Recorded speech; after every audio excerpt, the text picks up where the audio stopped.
Me traicionaron por dinero, mi propia familia. Hola, soy Matías. Siempre he creído que la familia es lo más importante. Que cuando el mundo se cae a pedazos, es tu familia la que debería estar ahí para sostenerte. Pero a veces, son justamente ellos los que te empujan al abismo. Esta es la historia de cómo la gente que más amaba me traicionó, por dinero. Y no hablo de un desconocido, ni de una pareja, ni de un amigo. Hablo de mi hermano y de la mujer que me dio la vida. Desde niño aprendí que si quería algo, tendría que ganármelo. No porque mis padres fueran estrictos, sino porque simplemente nunca hubo mucho que dar. Mi familia vivía con lo justo. A veces menos. Recuerdo las noches en que mi mamá hacía milagros con arroz, huevo y alguna historia que nos hacía reír para olvidar que la nevera estaba casi vacía. Mi papá falleció cuando yo tenía 14. Fue un accidente de tránsito. Rápido, sin aviso. Un golpe seco que nos cambió la vida para siempre. Desde entonces, mi hermano mayor, Andrés, y yo tuvimos que crecer de golpe. Él tenía 20 y dejó la universidad para ponerse a trabajar. Yo seguí estudiando, con la promesa firme de que un día devolvería todo lo que mi hermano sacrificó por mí, y así fue como empezó mi obsesión. Quería salir adelante. Quería ser alguien. No por vanidad, sino porque necesitaba que todo aquel sufrimiento tuviera sentido. Quería que mi madre dejara de preocuparse por el alquiler, que Andrés pudiera descansar, que no volviéramos a sentirnos tan vulnerables. Estudié contabilidad en una universidad pública. Trabajé medio tiempo durante casi toda la carrera, y cada peso que ahorraba lo anotaba en una libreta. No gastaba en ropa, no salía mucho. Me había fijado una meta, tener un negocio propio antes de los 30. No sabía aún qué tipo de negocio, pero sabía que lo quería construir con mi familia. Andrés y yo siempre tuvimos una relación sólida. Éramos diferentes, pero nos entendíamos. Él era más impulsivo, yo más planificador. Él confiaba en la gente fácilmente, yo era más cauto. Pero nos teníamos el uno al otro. Y eso, durante muchos años, fue suficiente. Cuando finalmente terminé la carrera y conseguí un empleo estable, empecé a ver los frutos de todo el esfuerzo. Me ofrecieron un buen puesto como analista financiero en una empresa nacional. El sueldo era decente y me permitía ahorrar en serio. Cada mes, separaba un porcentaje fijo. Algunos me decían que disfrutara la vida, que viajara, que me comprara cosas. Pero yo seguía enfocado en mi sueño, abrir un local, algo que pudiera sostener a largo plazo y que involucrara a mi familia. Entonces surgió la oportunidad perfecta, un pequeño local comercial en una esquina estratégica, cerca de una parada de autobús, con mucho flujo de personas. Era ideal para un mini mercado. Barajé la idea durante semanas. La analicé desde todos los ángulos. Y cuando estuve seguro, reuní a mi madre y a Andrés para contarles mi plan. Quiero abrir un negocio, les dije una noche de domingo, mientras cenábamos los tres juntos en casa. Tengo casi todo el capital. Pero no quiero hacerlo solo. Quiero que sea algo nuestro. La cara de mi madre se iluminó. Estaba emocionada, casi con lágrimas en los ojos. Para ella, cada paso que dábamos era un logro compartido. Andrés me miró en silencio por un segundo. Luego sonrió. Me palmeó el hombro y dijo, siempre supe que ibas a hacer algo grande. Me sentí invencible esa noche. Soñamos juntos, que venderíamos, cómo se llamaría el negocio, quién se encargaría de qué. Les dije que el local estaría a mi nombre, porque yo era quien ponía el dinero, pero que tendríamos un sistema justo. Andrés ayudaría con las compras y la operación diaria. Mamá, con los turnos y la caja. Yo me encargaría de la parte contable y la estrategia. No era solo un negocio. Era una forma de honrar todo lo que habíamos pasado. Una manera de decir, lo logramos. Lo hicimos juntos. Y sí, durante un breve y hermoso tiempo, eso fue exactamente lo que parecía. Pero lo que no sabía es que ese mismo sueño iba a ser usado en mi contra, y que quienes más amaba, un día lo convertirían en su excusa para traicionarme. Yo trabajaba a tiempo completo en la oficina, así que confiaba en ellos para el manejo diario. Pero por las noches, después de mi jornada, pasaba por el local. No para fiscalizar, sino porque me gustaba ver cómo funcionaba lo que habíamos construido juntos. Los primeros 2 meses fueron alentadores. Vendíamos bien, los clientes regresaban y las cuentas, en apariencia, estaban en orden. Yo llevaba una hoja de cálculo detallada con los ingresos y gastos, y al cierre del segundo mes ya habíamos superado el punto de equilibrio. Sin embargo, pronto empecé a notar pequeñas inconsistencias. Nada grave, al principio. Solo cosas que chirriaban. Una noche, al revisar las facturas, vi que habíamos comprado 5 bultos de arroz, pero solo quedaban 2 en el inventario. Cuando pregunté, Andrés me dijo que uno se había derramado y otro se había vencido.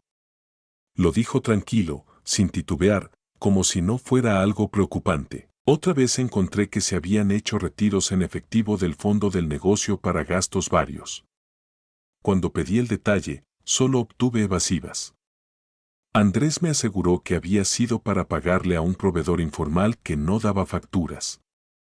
Y aunque algo no me cerraba, decidí confiar. Mamá me decía que todo estaba bien. Que Andrés trabajaba mucho, que tenía buenas ideas para atraer más clientes, que había propuesto hacer sorteos y promociones.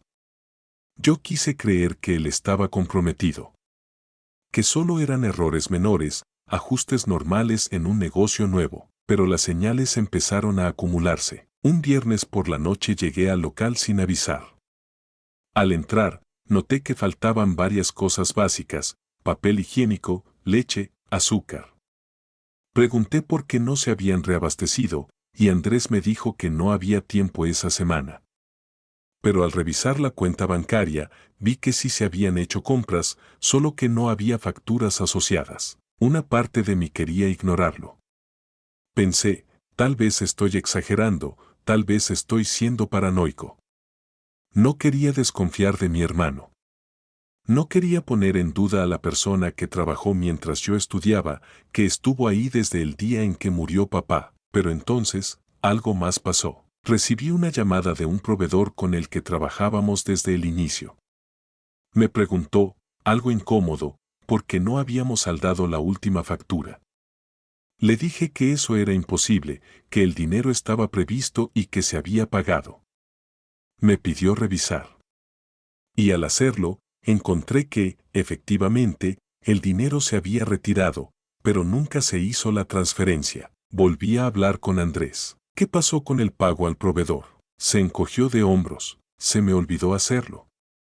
Pero ya lo soluciono. No me gustó su respuesta. Ni su tono. Algo dentro de mí empezó a encenderse. Una alarma. Pequeña, pero insistente. Aún así, no hice escándalo. Solo tomé nota mental. Empecé a revisar todo con más atención. Abrí una cuenta nueva sin decir nada, para tener control de los próximos ingresos. No se lo conté a Andrés. Ni a mamá. Sentía culpa por desconfiar, pero más miedo de no hacerlo. Y entonces vino la gota que empezó a desbordar el vaso. Una noche, cuando salíamos del local, vi a Andrés subirse a un carro nuevo. Un sedán reluciente, bastante más caro que lo que podía pagar con su sueldo y su parte del negocio.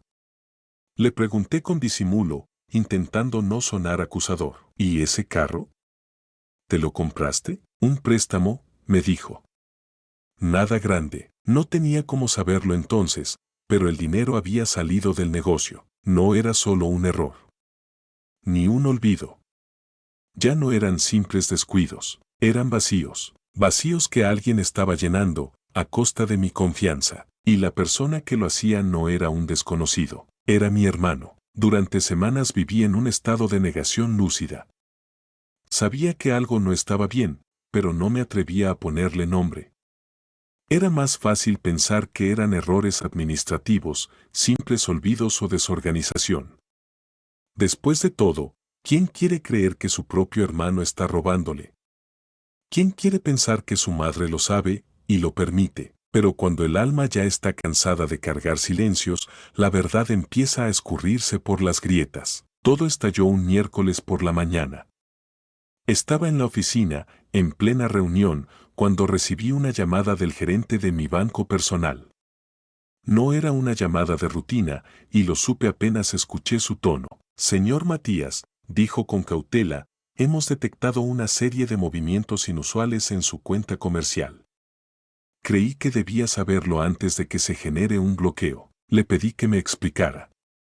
No entendía a qué se refería. Se han hecho varios retiros en efectivo por ventanilla, me dijo, en montos altos y con una frecuencia poco habitual.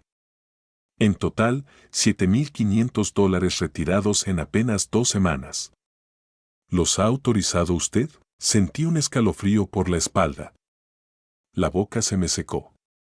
Literalmente. Tardé unos segundos en responder. No. No he autorizado nada de eso. Me envió los extractos por correo.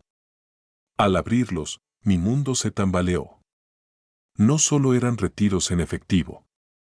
También había pagos de servicios personales, transferencias a cuentas desconocidas, gastos en tiendas que nada tenían que ver con el negocio. Y lo peor, las autorizaciones habían sido hechas desde el mismo dispositivo con el que Andrés accedía regularmente al sistema. Estaban a su nombre. Su firma digital. Sus movimientos. Me quedé quieto, mirando la pantalla, sintiendo una rabia que no era furia, era tristeza. Una decepción tan grande que no cabía en el pecho. Salí de la oficina sin decir una palabra. Tomé un taxi a casa de mamá. Necesitaba respuestas. Pero más que eso, necesitaba ver si ella sabía algo. Si me iba a defender. Si al menos podía mirar a los ojos y decirme, yo no tenía idea, hijo. Entré sin anunciarme. Mamá estaba en la cocina. Me abrazó como si no pasara nada. Me preguntó si quería café. No sabía que en mi mente ya se había activado el terremoto. ¿Podemos hablar? Le dije, directo. Nos sentamos en la sala. Le puse delante los papeles impresos con todos los movimientos de la cuenta. ¿Sabías de esto? Ella miró los papeles. No hizo preguntas. No fingió sorpresa, solo bajó la mirada. Tu hermano me dijo que iba a devolvértelo. Que solo necesitaba un poco de tiempo. Ahí fue cuando me rompí. ¿Tú lo sabías? ¿Y no me dijiste nada? Yo no quería que se pelearan. Es tu hermano. Pensé que era algo temporal. Que lo resolverían entre ustedes. No lo podía creer. No solo Andrés me había robado, porque eso era lo que había hecho, sin eufemismos, sino que mi mamá, lo había encubierto. Me levanté. Sentí que me faltaba el aire. Quería gritar, pero solo logré decir, con la voz temblorosa, ¿y qué soy yo entonces? ¿El tonto de la familia? ¿El que pone el dinero y se queda callado? Mamá intentó acercarse, pero me alejé. No es solo por el dinero, mamá. Es por lo que significa. Por cómo me fallaron los dos. Yo confiaba en ustedes. Ella empezó a llorar. Me pidió que me sentara. Me dijo que Andrés estaba pasando por un mal momento económico, que tenía deudas, que no quería preocuparme. Yo también estaba pasando por momentos difíciles. Pero nunca me habría atrevido a tomar lo que no era mío. Y mucho menos a escondidas. Esa noche no regresé a casa. Fui directo al negocio. Cerré todo. Llamé al proveedor al que no se le había pagado. Le pedí disculpas. Me senté solo, en medio del pequeño local vacío, mirando las estanterías, el letrero que habíamos colgado con orgullo el día de la inauguración. Todo lo que habíamos construido juntos se había desmoronado, no por un incendio, no por una crisis económica, sino por la ambición y por la traición de quienes juraron que siempre estarían conmigo. El día después de descubrirlo todo, amanecí en mi auto, estacionado frente al local. Había dormido poco, casi nada, con la cabeza apoyada en el volante y el corazón desbordado. El negocio que tanto había soñado, el que construimos en familia, estaba ahí, intacto por fuera, pero vacío por dentro. Como yo, durante las primeras horas no hice nada. Me quedé sentado, mirando las personas pasar, observando la vida continuar como si nada hubiese ocurrido. Pero dentro de mí, todo había cambiado. Entré al local. Encendí las luces. Recorrí los pasillos en silencio. Cada estante, cada caja, cada etiqueta hablaba del esfuerzo que había puesto en levantar ese sueño. Me dolió ver cómo algo que nació del amor, de la confianza y del sacrificio, se había transformado en una escena del crimen. Porque sí, eso sentía, que allí había muerto algo irrecuperable. La decisión no fue inmediata, pero sí clara, tenía que cerrar. No por cobardía, sino por salud. Porque mantener ese negocio abierto sería seguir conviviendo con el engaño. Sería fingir que no pasó nada. Y yo no podía, ni quería, hacerlo. Llamé a un abogado, empecé los trámites para vender. Me dolía aceptar que iba a perder dinero, pero me dolía más seguir perdiéndome a mí mismo en medio de esa traición. Durante los días siguientes desmonté todo. Regalé lo que pude, vendí lo que tenía valor. Cada caja que empacaba era como arrancar un pedazo de mí que ya no podía salvarse. No volví a casa de mi madre. Tampoco respondí los mensajes de Andrés. Me escribía a diario al principio, justificándose, pidiéndome que no fuera drástico, diciéndome que todo fue por una necesidad, que él no tenía otra salida. Pero yo no quería escuchar excusas disfrazadas de arrepentimiento. No quería más mentiras envueltas en palabras dulces. La que más me dolió fue mamá. Ella también intentó hablar conmigo. Me dejó una nota en la puerta de mi departamento. Me decía que me amaba, que no había querido herirme, que solo había tratado de mantenernos unidos. Pero el silencio que eligió cuando yo más necesitaba la verdad fue una elección. Y eso también era traición. Durante semanas me sentí solo. Perdidamente solo. No por estar sin familia, sino porque había perdido algo más grande, el sentido de pertenencia. El lugar al que siempre podía volver ya no existía. Se había esfumado en el mismo momento en que mi confianza fue vendida por unos billetes, pero no todo fue oscuridad. En medio del dolor empecé a descubrir algo que había ignorado por años, a mí mismo. Volví a ir al gimnasio. Retomé la terapia. Me dediqué con más pasión a mi trabajo. Y, sobre todo, comencé a escribir. Escribir lo que sentía, lo que pensaba, lo que no podía decirle a nadie más. No para compartirlo con otros, sino para volver a encontrar mi propia voz en medio del ruido de la decepción. Un día, al cerrar una última caja con los papeles del negocio, escribí en la tapa con marcador negro, lección aprendida. No más sacrificios por quien no sabe valorar. Y desde entonces, esa frase me acompaña. Cerrar ese ciclo no fue una derrota. Fue un acto de amor propio. Cortar el vínculo con quien te hace daño, incluso si lleva tu sangre, no es crueldad. Es valentía, porque hay traiciones que no se reparan con un lo siento. Y hay heridas que solo sanan cuando decides, por fin, dejar de sangrar por dentro para cuidar tu alma. Cuando se pierde algo tan grande, uno espera quedarse vacío. Pensé que el dolor me acompañaría siempre, como una sombra silenciosa, recordándome lo ingenuo que fui. Pero con el tiempo, entendí que no me había quedado vacío. Me había quedado diferente. Los primeros meses después del cierre fueron como aprender a caminar de nuevo, pero con una pierna menos. Salía con amigos, iba al trabajo, intentaba seguir, pero todo me sabía a poco. ¿Cómo podía confiar otra vez? ¿Cómo mirar a alguien a los ojos sin pensar que, en cualquier momento, podía traicionarme? La respuesta no llegó de golpe. Llegó en fragmentos.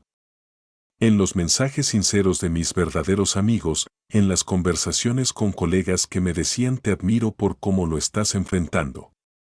En los pequeños logros, terminar un proyecto difícil, ahorrar para un nuevo plan, volver a reír de verdad sin sentir culpa. Y entonces comprendí, lo que me quedó, fue lo que nunca me pudieron quitar. Me quedó mi dignidad intacta. Porque no bajé la cabeza ante la injusticia. No me convertí en lo que me hicieron. Me dolió, sí, pero no me volví como ellos. Me quedó mi ética. Porque incluso sabiendo lo que habían hecho, no me rebajé al mismo nivel. Pude haberlos denunciado, pude haber hecho escándalo. No lo hice. No por debilidad, sino por decisión. Elegí sanar, no vengarme. Me quedó una nueva definición de familia. Aprendí que la sangre no basta. Que familia es quien te respeta, quien te apoya, quien no usa tus logros como atajo ni tu confianza como moneda.